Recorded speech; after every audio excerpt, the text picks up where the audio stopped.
Yo, whether you watching this from Facebook, Twitter, click the link in my Instagram or YouTube itself. What up, world? So I just watched The Meg. It is the new shark themed action comedy horror whatever genre they were shooting for movie starring Jason Statham, Lee Bingbing, Cliff Curtis, Rainn Wilson, Paige Kennedy, Ruby Rose, Winston Chow, and Jessica McNamee. And it's directed by John Turteltaub. He's directed movies like Three Ninjas, While You Were Sleeping, the two National Treasure movies, and most recently Las Vegas. If you want to get a shout out in my review of Mile 22, stay tuned to the end of the video to figure out how you can do that.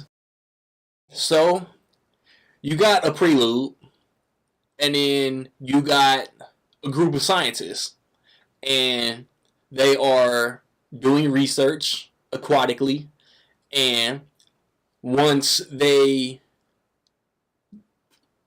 make an advancement in that research, something happens.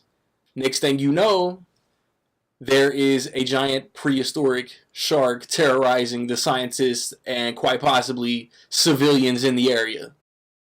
And man, I was looking forward to this movie, man. From the time the first trailer come out, I thought it was complete ridiculousness, and it looked like it would have been on Sci-Fi Channel had it not had a studio budget, and it kind of is. I think this movie is as good as a 200-foot long shark movie could be. A 200-foot long movie, a movie with a 200-foot long shark could be. Jason Statham is a likable action star. They don't really put him into any situation where he has to do anything too scientific. So, I mean, his character works. He practically plays the same character in every movie. My favorite Jason Statham movies are the ones where he has an ensemble. Italian Job, The Expendables, Fast and Furious. But, I mean, he's likable here, man. He does, as the leading actor in this movie, he does what he's supposed to do. He gets put into the heroic scenarios, and he doesn't disappoint. There are a couple tension-filled oh shit moments, if you will. And like the supporting cast is good, man. Like Lee Bingbing got the second most screen time, I would say, out of the whole main cast. Paige Kennedy had a couple funny moments. For some reason, they decided that Rainn Wilson, in order to portray Rainn Wilson as this uber rich dude who's funding the whole thing, the whole project, we're just gonna have this dude just rocking Jordans the whole movie.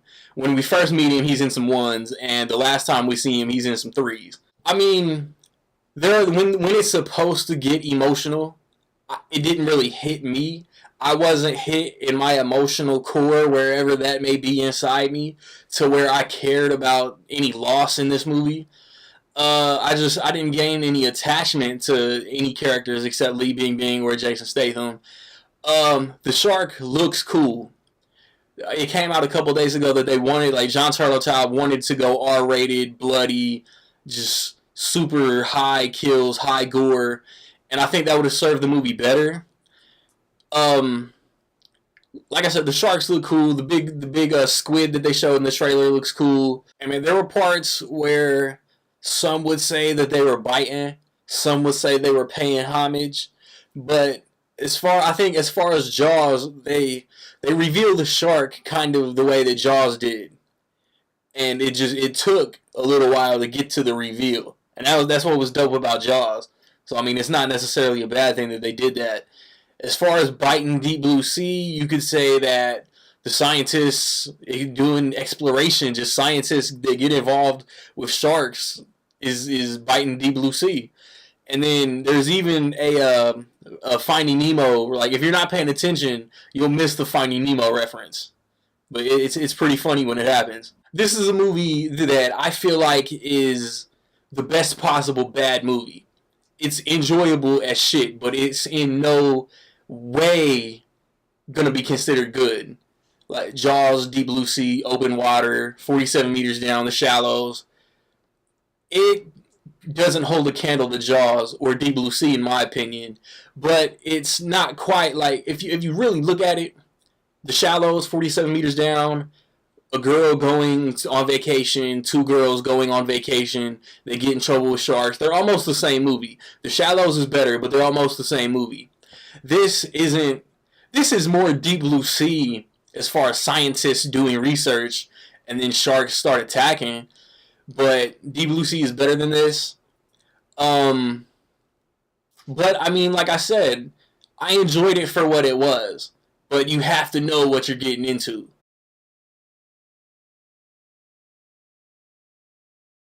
So with all that being said, I will say that in my opinion, the Meg is solid. Um, have you seen the Meg? What did you think about it, man? Positive, negative, somewhere in between, man. Let me know. And if you want that shout out in my review of Mile 22 next week, take a look behind you, man. You see real sharks. You see pool sharks. You see Danny Glover peering into your soul. So why, and everything on the bottom row was picked at random, but why did I go Back to the Future 2 over the first one? Just get your guesses in by noon Central Time. The first one to comment with the right answer will be shouted out next weekend, man. I recently posted a review for The Death of Superman, for Christopher Robin, for The Spy Who Dumped Me. Like I said, I want to see Mile 22 next week. The Happy Time Murders after that. Episode 2 of the Rec League podcast is right around the corner. So be on the lookout for that. So like, subscribe, comment. Find me where you find me, man. Don't know where to find me. Watch these credits. Peace.